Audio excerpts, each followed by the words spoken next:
Ceci est un livre audio autogénéré par Google. Médecine à travers les siècles. Collection dirigée par le Dr Xavier Rio.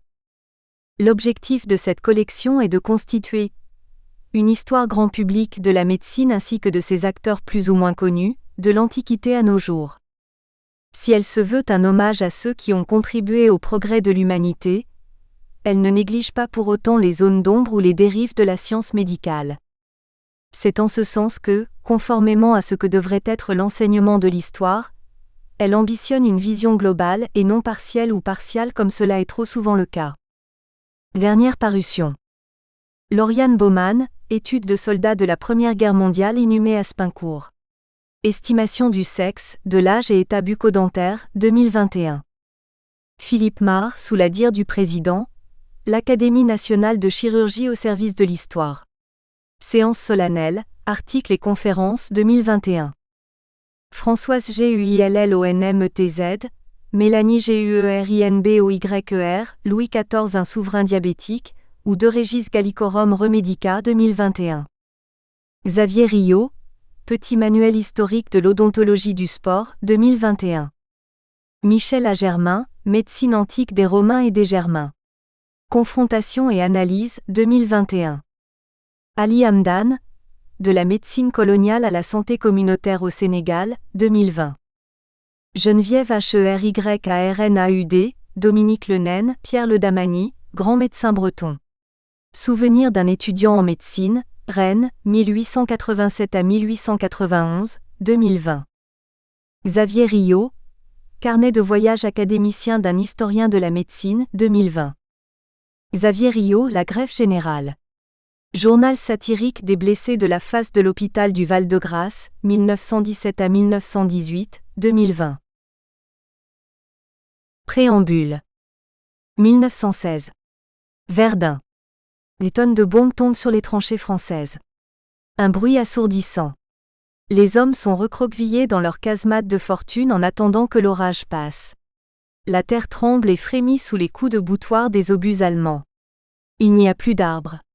À peine quelques murets de pierre, vestiges d'habitations démolies par les déflagrations. Il n'y a plus aucun animal, encore moins d'oiseaux. Le sol est gondolé et déformé par les trous d'obus. Des soldats sont ensevelis vivants sous les gravats. À l'éclatement au sol, des centaines de projectiles s'éparpillent à plusieurs mètres de distance tuant tout sur leur passage. Pendant des heures et des heures, le tonnerre gronde sans intermittence. L'horizon est noir de fumée. Soudain, le silence se fait. Écrasant. Pesant. Lourd. Des coups de sifflet résonnent à toutes les extrémités des tranchées. L'heure de la charge a sonné. Des poilus sortent de partout, et se ruent à l'assaut des lignes ennemies. L'ordre du jour est de s'emparer des lignes adverses, situées à quelques vingtaines de mètres. Les mitrailleuses allemandes éclaircissent les rangs des troupes françaises. Des mines antipersonnelles explosent sous les pas des soldats qui s'égarent dessus. Malgré tout, les hommes atteignent les tranchées d'en face. Quelques heures plus tard, un ordre de l'état-major parvient au jeune capitaine français responsable des troupes victorieuses et lui demande de rejoindre les lignes que lui et ses hommes tenaient le matin. Des centaines d'hommes morts au champ d'honneur en vain. Et combien d'autres blessés mutilés et défigurés à jamais ? Les brancardiers vont récupérer les blessés. Puis c'est au tour des médecins de soulager les douleurs, d'amputer, d'opérer. Après un parcours au sein des hôpitaux de campagne vient l'heure des chirurgiens qui reconstruisent des membres absents ou des visages ravagés. La guerre de 1914 à 18 s'inscrit dans un registre nouveau, tant du point de vue de la stratégie militaire que de l'armement utilisé, ce qui impose aux services de santé d'appréhender et de concevoir une médecine de guerre nouvelle et différente. Les armes aussi ont changé. Artillerie lourde omniprésente, lance-flammes, gaz, tanks, etc. Elles sont la cause de blessures nouvelles, particulièrement horribles et mutilantes. Après la fin du conflit, les gueules cassées ont continué d'en être le reflet quotidien. Le peuple français voulait oublier, et ses visages déformés ne le lui permettaient pas. La réinsertion de ces hommes mutilés dans la société a été rendue d'autant plus difficile que blessés de guerre, ils sont devenus victimes de la paix faisant l'objet d'une ségrégation réelle à cause de leurs diverses difformités. Le rôle des chirurgiens maxillo-faciaux a été primordial à plus d'un titre, à commencer par la restitution légitime d'une dignité humaine à ces soldats meurtris dans leur chair qui ont défendu l'honneur de leur pays respectif, au prix malheureusement d'une souffrance peu commune, tant physique que morale. Quid de l'étymologie des mots gueule cassée ? Une fête patriotique est donnée à la Sorbonne. Le colonel Picot, héros de guerre et fondateur de l'Union des blessés de la face et de la tête en 1921, la tête encore emmaillotée, désire s'y rendre. Hospitalisé au Val-de-Grâce et soigné par le professeur Maurestin, il n'y a qu'un pas jusqu'au boulevard Saint-Michel. Picot, tout joyeux de cette cérémonie, se présente au guichet. Un garde l'arrête. « Avez-vous, monsieur, une invitation ? » ? « Non, mais je suis mutilé de guerre, colonel en service et actuellement au Val-de-Grâce. »« Impossible, monsieur, de vous laisser passer si vous n'avez pas une convocation. »« Mais enfin, tout de même. »« Je vous demande pardon, monsieur. » À ce moment, Picot est légèrement bousculé par un homme qui, sortant rapidement une vague carte de sa poche, dit entre ses dents « Député » et passe saluer respectueusement par le garde. Picot n'insiste pas, serre les poings, va sur la place de la Sorbonne, en fait le tour 2 ou 3 fois et s'aperçoit brusquement du départ du garde. Aussitôt il bondit, passe le tourniquet, sort une vague carte de sa poche, comme le député et comme lui grommelle, gueule cassée. On s'efface et Picot entre fièrement dans la place. C'est ce nom qui désignera désormais les blessés de la face. Si la chirurgie maxillo-faciale connaît des émules bien avant la Première Guerre mondiale, si des techniques sont mises au point, reconnues et régulièrement utilisées depuis plusieurs siècles, c'est bien pendant la Grande Guerre que les innovations dans ce domaine se succèdent à un rythme fulgurant. Asepsie, radiologie, techniques chirurgicales, matériaux, etc.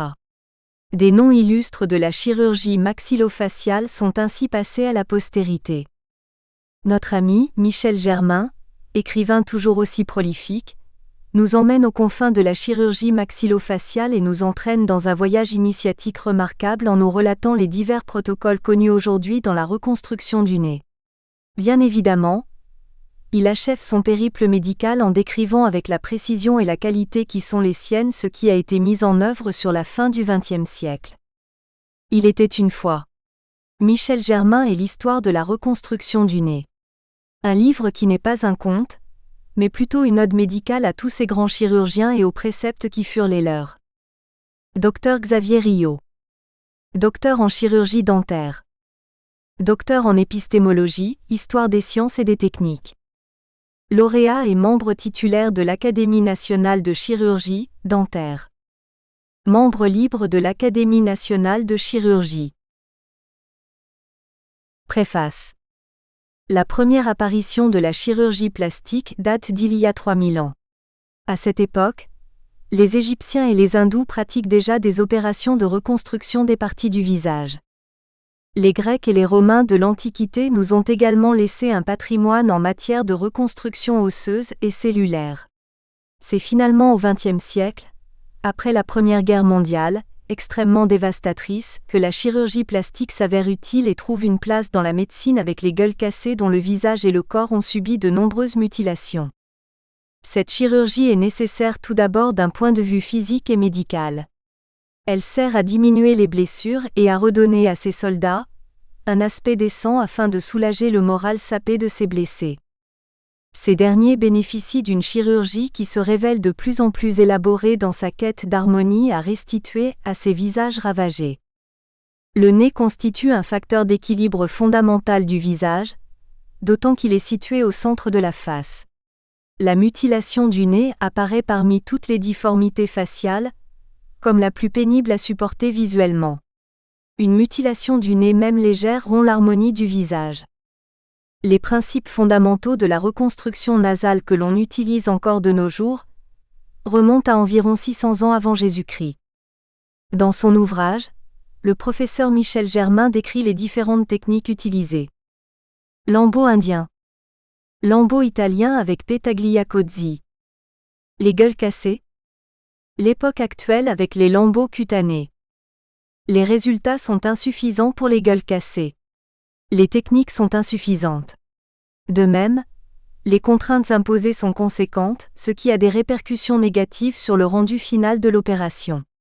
L'époque moderne voit naître de meilleurs résultats comme la réapparition de prothèses, toujours utilisables, et comme les transplants du nez préfabriqués à indication exceptionnelle. Michel Germain décrit, dans des cas extraordinaires, l'avenir avec le lambeau antébrachial prélevé à l'avant-bras avec microchirurgie. Il convient aussi d'envisager les reconstructions 3D avec les imprimantes 3D, qui sont prometteuses. Pour chaque chapitre, le professeur Michel Germain inclut les avantages, inconvénients et les résultats de ces différentes techniques de reconstruction, ainsi que les indications pour cibler la meilleure technique qui soit pour le patient. Madame Mathilde Gandard. Diplômée du Conservatoire royal de Bruxelles. Diplômée du Royal College of Music de Londres. Lauréate du concours international Inspiration. Professeur de violon en conservatoire et concertiste.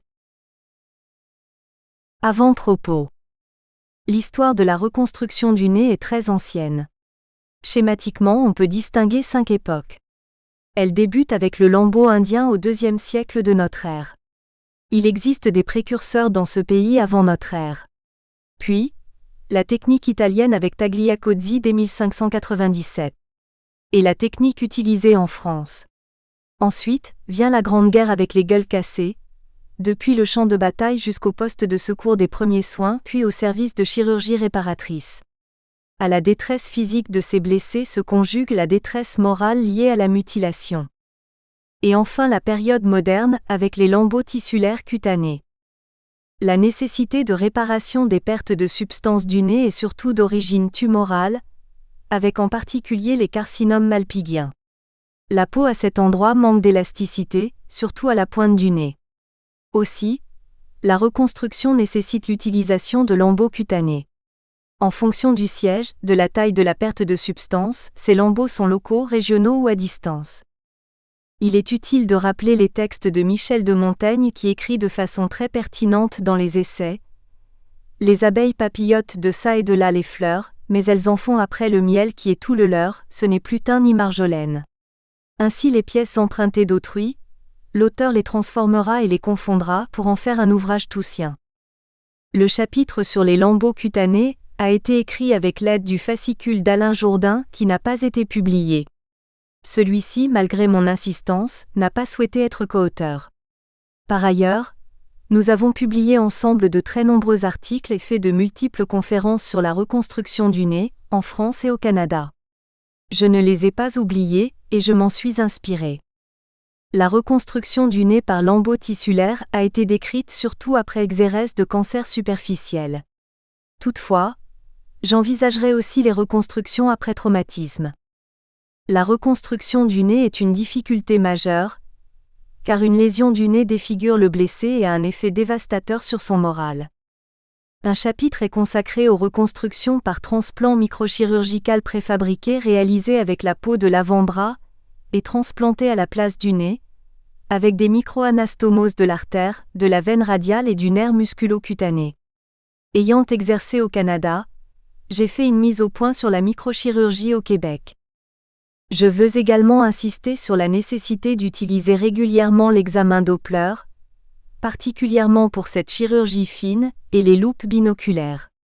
La majorité des chirurgiens vasculaires possèdent un Doppler de poche, qu'ils ont en permanence dans leur blouse.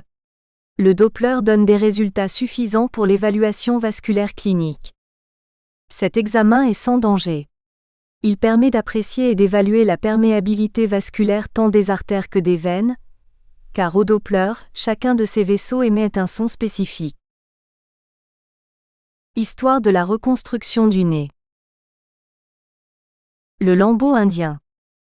Nous nous limiterons aux applications des réfections nasales, car les chirurgiens indiens ont été très imaginatifs. Ce procédé a été décrit dès le second siècle de notre ère. Il consiste à prélever le lambeau au voisinage de la perte de substance nasale. Cette pièce tissulaire était prise au niveau du front ou de la joue. Cette méthode assurait au tégument une vitalité meilleure que dans toute autre méthode. La mutilation du nez apparaît parmi toutes les difformités faciales, comme la plus pénible à supporter. Cette mutilation affiche parfois un état d'infamie, amputation utilisée pour punir les malfaiteurs, est toujours un préjudice esthétique. Une mutilation du nez, même légère, rompt l'harmonie du visage. Ce type de blessure affecte très sérieusement le moral des blessés. La rhinoplastie réalisée initialement avec un lambeau de peau a été ensuite renouvelée grâce à l'application de greffes cartilagineuses, puis ostéocartilagineuses, qui appliquées à de petites pertes de substance ne se résorbaient pas. À cette époque, la méthode se déroule en 4 temps avec plusieurs opérations. La première consiste à corriger les attitudes vicieuses que prennent les tissus. La deuxième consiste à prélever, dans l'épaisseur du 7e cartilage costal du blessé, une baguette cartilagineuse glissée sous la peau du transplant. La troisième consiste à mettre en place le lambeau pédiculé frontal dessiné suivant la forme et la dimension de la brèche nasale à remplacer, que l'on fait ensuite basculer sur le nez. Puis, on sectionne le pédicule du lambeau frontal et on suture les bords de la plaie nasale après l'avoir scarifié, ce qui permet l'adhésion entre les deux parties. La continuité de la texture et la coloration sont ainsi assurées entre les régions de prise et la zone réceptrice. 2 drains sont placés dans les narines. L'ensemble est recouvert d'extraits de plantes, puis de coton imbibé d'huile de sésame. Sushruta, le promoteur de la méthode, recommande le vin pour son effet anesthésiant. La réalisation de la méthode indienne a été surtout appliquée aux réfections nasales. Ce procédé décrit, dès le second siècle de notre ère, consiste à prélever le lambeau au voisinage de la perte de substance nasale à combler. Le lambeau indien est remarquable par sa priorité sur les autres techniques, sa constance et son excellence. Il est toujours d'actualité, et facile à réaliser. Dans l'Antiquité européenne, en particulier Hippocrate au IVe siècle, l'histoire est muette sur les reconstructions nasales. Méthode indienne. Le lambeau frontal, prélevé, permet de reconstruire le nez après une rotation de 180 degrés, copyright Emma Germain. Le lambeau indien est levé au niveau frontal. Un retournement de 180 degrés permet de l'appliquer au site nasal, pour reconstruire le nez. Celui-ci est prélevé au niveau de la peau du front, suivi d'une rotation sur le nez. Une autre alternative est le lambeau génien à pédicule supérieur. Ce lambeau, après prélèvement, en conservant les vaisseaux supérieurs, est appliqué sur la perte de substance du nez. Il a été utilisé avant le lambeau frontal, par les chirurgiens indiens. Ce dernier a reçu leur préférence. La méthode italienne, le professeur Tagliacozzi, 1545 à 1599. La réparation par lambeau italien est célèbre. La première référence de greffe de nez se trouve dans une lettre à Orpianus publiée en 1558, écrite par Elioso Caliencio décédé en 1503. Tagliacozzi n'est pas l'inventeur de cette technique, mais il s'en est inspiré en la décrivant. Tagliacozzi, 1545 à 1599, chirurgien italien de la Renaissance, est professeur à l'Université de Bologne en 1570. Son nom demeure attaché à l'histoire de la reconstruction plastique et surtout à la rhinoplastie. Il est né dans une riche famille de tisserands de soie. Il est considéré comme le véritable précurseur de la méthode italienne. Il débute ses études de médecine à 19 ans. Son épouse Isabella de Sementi met au monde son fils Gaspard, le 11 août 1573, mais elle décède peu après. Il se remarie en 1574 avec Giulia Carnali et a 2 filles, puis 3 garçons. Ses expériences sont critiquées par nombre de chirurgiens, ainsi que par l'Église qui a condamné son intervention en la considérant comme une intromission répréhensible dans l'œuvre du Créateur. Dès 1579, il est chargé de conduire une démonstration anatomique publique. Il est connu pour pratiquer la greffe de nez dès 1585. Il a mis 12 ans pour écrire et illustrer son livre. Sa renommée le fait appeler par des princes d'Italie, dont le grand-duc de Toscane et le duc de Mantoue. Son livre paraît en 1597. Il décède 2 ans plus tard, le 7 novembre 1599, à Bologne, et est inhumé dans l'église des religieuses de San Giovanni Battista. En janvier 1600, une rumeur circule. Les religieuses auraient entendu la damnation de celui dont elles ont recueilli le corps. Les persécutions sont telles que son corps, qui repose dans un lieu sacré, est exhumé pour être enseveli en terre non consacrée. Sa mémoire en a été déshonorée. Il n'est pas anodin de modifier l'agencement du visage créé par Dieu, disent les religieux de cette époque. Rapidement, sa technique est oubliée pendant 2 siècles, puis tombe dans le ridicule au XVIIe siècle en raison de la position du bras de l'opéré.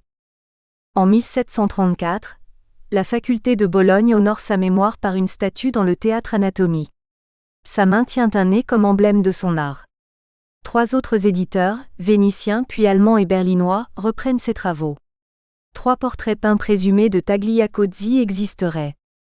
En 1597 donc, paraît à Venise son traité in folio de 298 pages. L'ouvrage comporte un magnifique frontispice gravé sur cuivre avec 2 colonnes d'un portique classique sur lesquelles s'appuie Hippocrate. La corniche du portique porte les armoiries du duc de Mantoue. Le premier volume expose la théorie de son art et se termine par 22 planches, suivi d'un 2e tome où il décrit sa pratique. La méthode italienne, décrite en 1597 par Tagliacozzi dans son traité de Curtorum Chirurgia, a été largement employée par les chirurgiens pendant la Grande Guerre, 1914 à 18. Elle comporte l'utilisation de la face antérieure du bras. C'est une partie cutanéo-graisseuse décollée du bras, mais restant vascularisée par la partie inférieure du lambeau. Celui-ci est appliqué sur et dans la perte de substance, le nez le plus souvent. Tagliacozzi a aussi reconstruit avec la même technique des oreilles. La palette de peau est isolée à la fin de la 3e semaine, en sectionnant la partie inférieure de la palette, libérant ainsi le bras. Outre cette technique chirurgicale, Tagliacozzi a fait fabriquer des instruments spéciaux pour son intervention.